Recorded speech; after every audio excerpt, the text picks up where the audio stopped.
Hello, welcome again to my channel and welcome to a brand new blog. রাজশাহীর কালাভুনা নিয়ে তো বহু কথা শুনেছো, বহু ভিডিও দেখেছো। আজকে এর একদম সত্যিকারের সব কিছু রহস্য উন্মোচন করব। তো আমাদের রাজশাহী ট্যুরের মধ্যে মানে মেইন যে জায়গাগুলো আমাদের টার্গেটেড প্লেস ছিল, যে জায়গাগুলো আমরা খাওয়ার জন্য টার্গেট করে আসছি, সেগুলো মোটামুটি শেষ মনে হয়। আমরা এরপর হচ্ছে রাজশাহী মিষ্টান্ন ভাণ্ডারে যাব। তো আমার ওপিনিয়ন হচ্ছে আসলে এক একটা এলাকার তো হচ্ছে খাবার দাবারের রং এবং ঢং আলাদা আলাদা। তো অবশ্যই হচ্ছে কি এখানে সব কটা খাবারের হচ্ছে কি টেস্ট ডিফারেন্ট। এখন এই টেস্টটা আপনার টেস্ট বার্ডের সাথে যাবে কি যাবে না সেটা হচ্ছে কি বিবেচ্য বিষয়। এখন আমি আমার কথা যদি বলি, রাজশাহীতে হচ্ছে গিয়ে মানে ব্যাপকভাবে মানে পিৎজা পাস্তা তো সব জায়গায় অলমোস্ট একই রকম হয়, একই ব্র্যান্ডের খাবার। তো এইখানকার লোকাল এন্ডেমিক খাবার যেটা, সেটার মধ্যে হচ্ছে সবাই হচ্ছে গিয়ে ভাজা মাংস এবং কালা ভুনা, এই দুটো হচ্ছে আমাদেরকে রিকমেন্ড করেছিল এবং সেগুলোই খেলাম। তো আমার পার্সোনাল ওপিনিয়ন হচ্ছে আসলে এই জিনিস খাওয়ার জন্য যে আপনাকে শুধু রাজশাহীতে আসতে হবে ব্যাপারটা এমন না। রাদার দেন আপনি যদি রাজশাহী ঘুরতে আসেন, তখন আপনি হচ্ছে এই খাবারগুলো হচ্ছে গিয়ে ট্রাই করে দেখতে পারেন। একদিকে কড়াই ভরে ভরে মাংস রান্না হচ্ছে, মাংস ভাজা হচ্ছে, কষানো হচ্ছে, কালাভুনা বানানো হচ্ছে, আরও কত কি মহাযজ্ঞ। আর এরকম কড়াই ভরে ভরে মাংস রান্নার সাথে সাথেই শেষ হয়ে যাচ্ছে। একদম তলায় সবসময় হচ্ছে মাংসটা তলানিই পড়ে থাকছে। তার কারণ এখানে যেই পরিমাণ বিক্রি হচ্ছে মানে এইটা দেখার মতো। শুরু করছি রাজশাহীর আমাদের ভ্রমণের নওহাটা বাজারে বা নওহাটা হাটের মধ্যে যেই গরুর কালাভুনা এবং ভাজা মাংস পাওয়া যায় সেইখানে।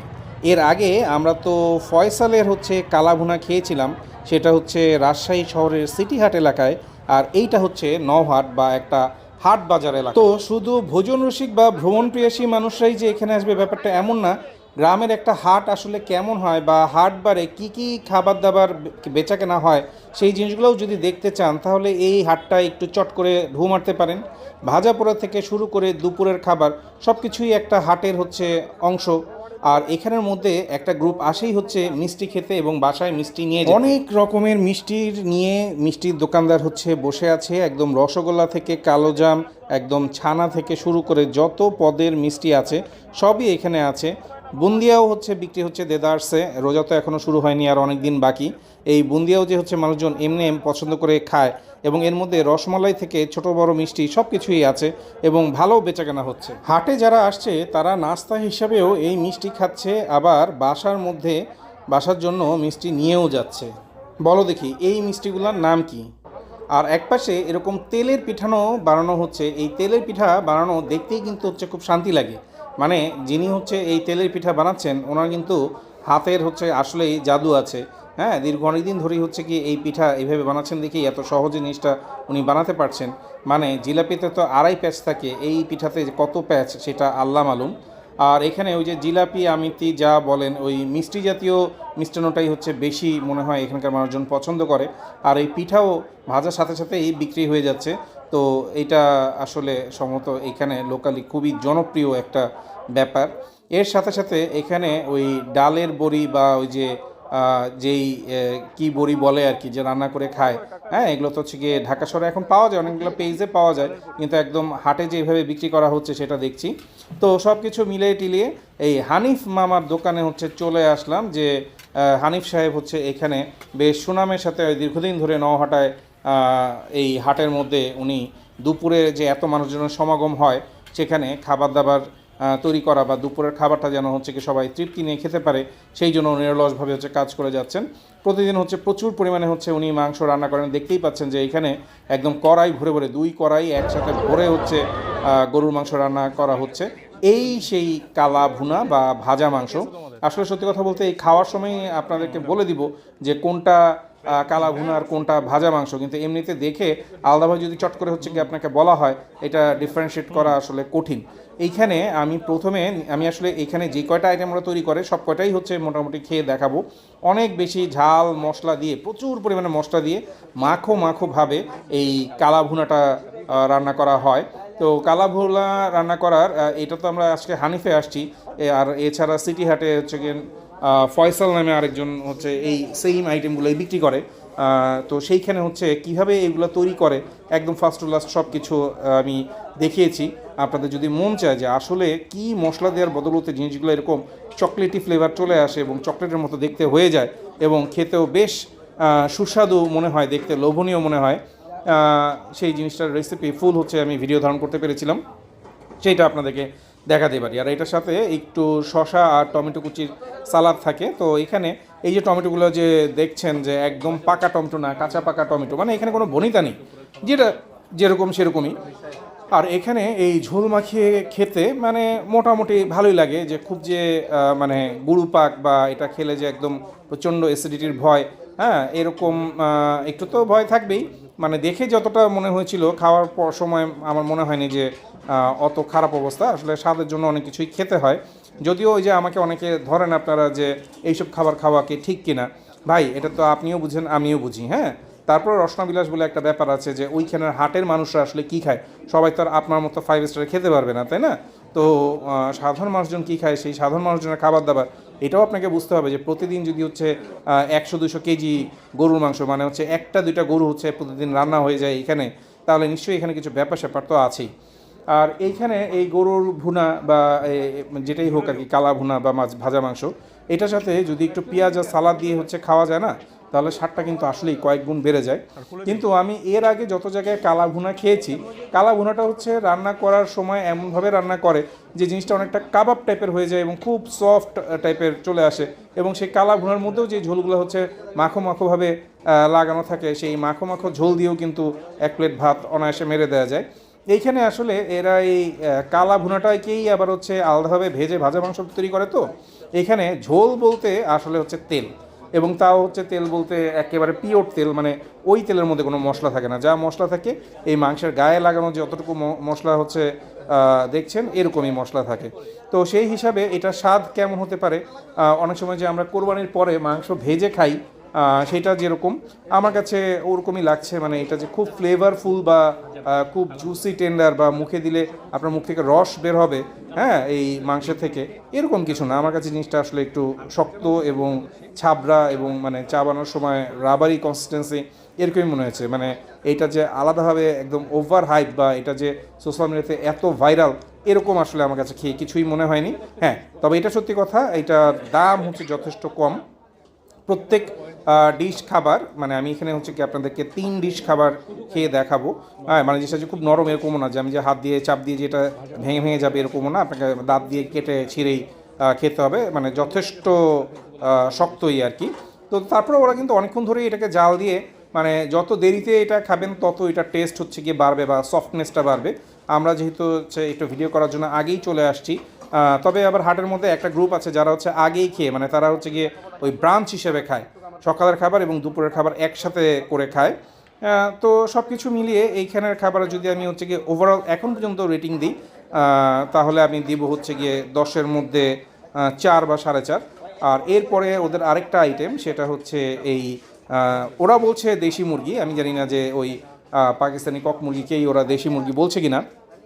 তো এখানে ওই মুরগির রোস্ট বলো বা মুরগির কারি বলো, হ্যাঁ এখানে আপনারা চাইলে এরকম হচ্ছে মুরগির 1/4, হ্যাঁ সেটা এরকম রান্না করা, সেটা দিয়ে হচ্ছে গিয়ে ভাত মেখে খেতে পারবেন। এটার সাথেও একটু মাখো মাখো ঝোল থাকে, মানে এখানে সব কিছু ওই একই স্টাইলে, মানে মুরগির যে একটু ঝোল আলাদাভাবে যে আমরা খাবো, হ্যাঁ বা মুরগি ভুনা বলতে যেটা বোঝায়, এটা এমনই ভুনা, এরপরে আর ভুনা হওয়ার আর কোনো জায়গা নেই, একদম ভুনা সর্বোচ্চ পর্যায়ে নিয়ে যাওয়া হয়েছে। তো গরুর মাংসের টেস্ট এবং মুরগি যে ঝোল দিয়ে যে আমি খাচ্ছি না, মানে মুরগি যে আলাদাভাবে খাচ্ছেন এরকম আপনার মনেই হবে না। আপনি যদি চোখ বন্ধ করে হচ্ছে গিয়ে একবার হচ্ছে ওই গরুর মাংসের ওই তেল ঝোল ওইটা দিয়ে যদি 1 লোকমা দেন, আর মুরগির এটা দিয়ে যদি আরেক লোকমা দেন, মানে এটা যে মুরগি, চোখ বন্ধ করে যদি প্রথম হচ্ছে লোকমা দেন আপনি বুঝবেন না। হ্যাঁ, চোখ খুলে খেলে এবং হচ্ছে গিয়ে এই মুরগি চিকেনে কামড় দিলে চিকেনের তো একটা আলাদা ফ্লেভার থাকবেই, তখন আপনি বুঝতে পারবেন। মানে এইখানে আমি জিনিসটা বুঝতে পেরেছি, সব কটা রান্না একই স্টাইলে রান্না করা হয়, যে প্রত্যেকটা যে আলাদা আলাদাভাবে রান্না করা এরকম না।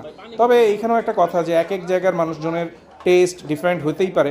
এখন আপনি যদি একটু কারি টাইপের, একটু গ্রেভি টাইপের, একটু ঝোল দিয়ে ভাত মেখে খাওয়া অভ্যস্ত হন, তাহলে এক রকমের। আর যদি একদম পুরো এই টাইপের মানে সাদা ভাত, আপনি তো দেখতেই পাচ্ছেন যে আমি হচ্ছে গিয়ে 1 টুকরা হচ্ছে গিয়ে রোস্ট নিয়েছি, আমার ভাত ওই সাদাই রয়ে গেছে, হ্যাঁ ওর মধ্যে হচ্ছে কোনো ঝোলের মাখামাখির কোনো ব্যাপারটাই নেই। মানে এখানে হচ্ছে গিয়ে ভাত আলাদা মাংস আলাদা। তো এরকম খেলে শরীরও করা হবে, এবং এইটা আসলে কেন এত টেস্টি সবাই বলে আমি জানি না। এরপরে নিলাম হচ্ছে কলিজা। এই কলিজার সাথে কিন্তু পর্যাপ্ত পরিমাণে হচ্ছে গিয়ে ঝোল দিয়েছে। তো এইবার প্রথম হচ্ছে গিয়ে আমি দেখলাম যে কলিজার মধ্যে এই যে যদি হচ্ছে গিয়ে উপরের হচ্ছে গিয়ে এই ঝোলগুলো যদি সরিয়ে ফেলি, মানে অন্যান্য মাংসের মধ্যে তো একদম প্রচুর পরিমাণে তেল, ভাতের উপর রাখলেই হচ্ছে তেল। আর এত বড় একটা কলিজার টুকরা, বিশাল বড় একটা কলিজার টুকরা, এইটাও হচ্ছে 170 টাকা হচ্ছে গিয়ে প্লেট। এত বড় একটা কলিজা, এটা কিন্তু ঢাকার মধ্যে এই এক টুকরা কলিজাকে মনে হয় হচ্ছে 2 প্লেট কলিজা বানিয়ে ফেলবে, এবং দামও হচ্ছে 250-300 টাকার কম, তো আর নেওয়ার কথা না। কিন্তু এখানে এত বিশাল একটা কলিজা, সেইটার দাম হচ্ছে এই ভাত সমেত বা এই টমেটো সালাদ এটুকু সমেত একটা প্যাকেজ 170 টাকা। মানে যেই প্যাকেজে নেন না কেন সবই হচ্ছে কি এখানে 170 টাকা। তবে মাংস যদি বেশি খেতে চান সেই ক্ষেত্রে প্যাকেজটা হচ্ছে বড় হবে, নামটাও ডিফারেন্ট হবে। হ্যাঁ, অমুক প্যাকেজ তমুক প্যাকেজ এরকম অনেকগুলো নাম টাম আছে।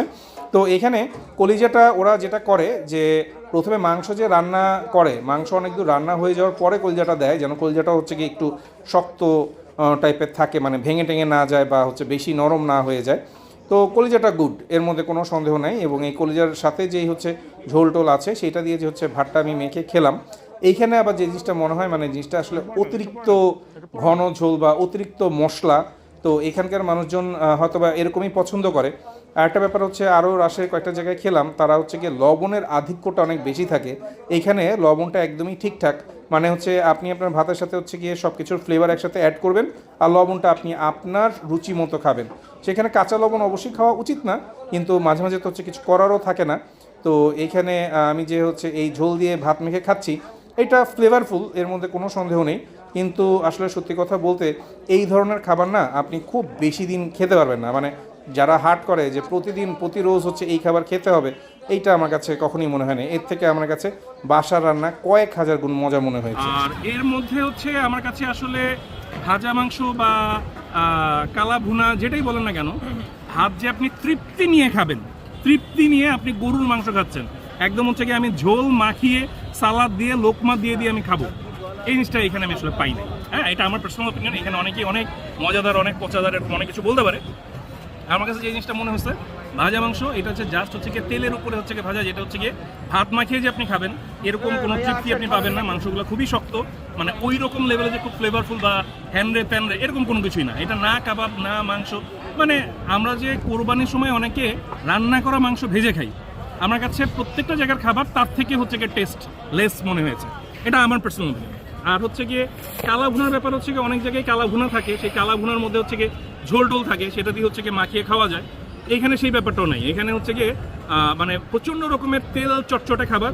এবং সত্যি কথা বলতে একটা ট্যুরের মধ্যে এই ধরনের খাবার খেলে মানে অসুস্থ হয়ে যাওয়াটাই উচিত। এবং আমি এটাও একটু ডিসক্লোজ করি, আমাদের যেই টোটাল টিম মেম্বাররা অনেকে কিন্তু অসুস্থ হয়ে গেছে এই খাবার খেয়ে, মুখে যে যত যাই বলুক। হ্যাঁ, তো এইটাই হচ্ছে গিয়ে আসল কথা, যে একটা ট্যুরের মধ্যে আপনাকে খেতে হবে সহজপাচ্য খাবার, হাইজেনিক খাবার, এবং হচ্ছে গিয়ে যেই খাবারগুলো খেয়ে আপনি অসুস্থ হবেন না এই ধরনের খাবার। আপনি একটা ট্যুরে এসে যদি প্রথম দিন দ্বিতীয় দিন খাবার খেয়ে যদি অসুস্থ হয়ে যান, তাহলে আপনার পুরো ট্যুরটাই কিন্তু হচ্ছে গিয়ে মাটি হয়ে যেতে পারে। এটা শুধুমাত্র এই জায়গার জন্য না, যে কোনো জায়গার জন্যই হচ্ছে গিয়ে এই রুলসটা হচ্ছে মেনটেন করবেন। এবং অবশ্যই হচ্ছে গিয়ে শখের বসে আপনার বাড়ির পাশে আপনি একটা এই ধরনের খাবার খেতে পারেন, কিন্তু মানে এবার এদিকে হ্যাঁ, এবার ব্যাকগ্রাউন্ড দেখি হ্যাঁ, তাহলে হ্যাঁ, আমি তো বারবার বলছি এইদিকে দেখেন। হ্যাঁ, না একটু ব্যাকগ্রাউন্ডটা চেঞ্জ করলাম। হ্যাঁ, আমি আমারটুকু পেয়ে গেছি। দাঁড়ান সরি। এখানে মানে হাঁস, মুরগি, হ্যাঁ, গরু, এমনকি হচ্ছে গিয়ে খাসি, আপনারা আমার খাওয়ার ভিডিওগুলোর মধ্যে দেখেছেন, সবগুলো না একই স্টাইলে একই মশলা দিয়ে, মানে হাঁসকেও হচ্ছে কালাভুনা বানাতে হবে, মুরগিকেও কালাভুনা বানাতে হবে, গরুকেও কালাভুনা বানাতে হবে, পারলে উঠরেও হচ্ছে কালাভুনা বানাতে হবে। খাসি তো মানে আমার কাছে এখানে মানে ওর্স্ট পসিবল খাসি মনে হয়েছে, কারণ খাসির মধ্যে গরু টুকরাও আমি পাইছি। হ্যাঁ, এটা কেমনে হইলো এটা বললে আল্লাহ তাআলা জানে আর কি। তো সত্যি কথা বলতে, এবং এরপরে হচ্ছে গিয়ে কালাই রুটি। এই যে কালাই রুটির যে একটা হাইট, এটা তো একটা রুটি রে ভাই। এখন এটার হচ্ছে গিয়ে একটা ঐতিহ্য আছে, এইটার একটা মানে এই এলাকায় হচ্ছে কালাই চাষ অনেক বেশি হয়, এগুলো সব কিছু ঠিক আছে। কিন্তু মানে আলাদাভাবে যদি আপনি এটাকে অন্যান্য রুটির সাথে গ্রেডিং করেন টেস্টের দিকে, কোনো দিক দিয়ে হচ্ছে গিয়ে মানে এই রুটি মানে গ্রেডিংয়ে কোনোভাবেই এটা কম্পিটিশনে আসবে না। আপনি যদি হচ্ছে গিয়ে নান রুটি, বসনিয়ান রুটি, রুমালি রুটি, পরোটা রুটি, আটার রুটি, চালের রুটি, এগুলোর সাথে যদি হচ্ছে গিয়ে পাশে একে কম্পিটিশনে আসেন, মানে আমার মনে হয় না যে এটা কোনো কম্পিটিশন আসবে। তবে হ্যাঁ, ভর্তা দিয়ে খেতে জিনিসটা হচ্ছে খারাপ লাগে না, জিনিসটা হচ্ছে গিয়ে মানে আমার কাছে মনে হয়েছে উপাদেয়, ফুল অফ ফাইবার। বেগুন ভর্তা। এটা হ্যাঁ, বেগুন ভর্তা, এটা হচ্ছে গিয়ে মানে এইটা নিয়ে আসলে হওয়ার কিছু নাই, কি বলে উত্তেজিত হওয়ার কিছু হ্যাঁ, নেই। মানে উত্তেজিত হওয়ার মতো আমার কাছে কোনো কিছু মনে হয় না। ওভারঅল যদি আমি একটা কথা বলি ভাই, ভিডিও দেখানোর জন্য, ভিডিও ভাইরাল হওয়ার জন্য, বা একটা জায়গায় হচ্ছে একটা করার জন্য মানে অনেক কথাই হয়। সত্যি কথা বলতে এই ধরনের খাবার দাবার আসলে হচ্ছে কি আমার টেস্ট বার্ডের সাথে সম্পৃক্ত না। এই খাবারগুলো হচ্ছে গিয়ে মেইনলি হচ্ছে গিয়ে বিভিন্ন হাটের মধ্যে যারা আসেন, যারা হচ্ছে গরুর ব্যাপারী, তারা যেন হচ্ছে গিয়ে মানে অনেক বেশি মশলাদার খাবার যারা পছন্দ করেন, অনেক বেশি লবণাক্ত খাবার যারা পছন্দ করেন, তাদের জন্য হতে পারে। আমার কাছে যে জিনিসটা মনে হবে যে অতি অবশ্যই এই ধরনের খাবার খেতে গেলে আপনাকে হাইজিন, গ্যাস্ট্রাইটিস, গ্যাস্ট্রিক আলসার, এই জিনিসগুলোর কথা মাথায় নিয়ে রাখতে হবে। এবং যা হচ্ছে অন্যান্য যে পানি খাবেন বা সাথে আনুষঙ্গিক যে জিনিসগুলো খাবেন, অবশ্যই আপনাকে হচ্ছে গিয়ে বোতলজাত হচ্ছে জিনিসগুলো হচ্ছে গিয়ে এনশিওর করতে হবে। আমার মনে হয় অনেক বলে ফেলেছি, মানে আপনাদের ভালোর জন্যই বললাম আর কি।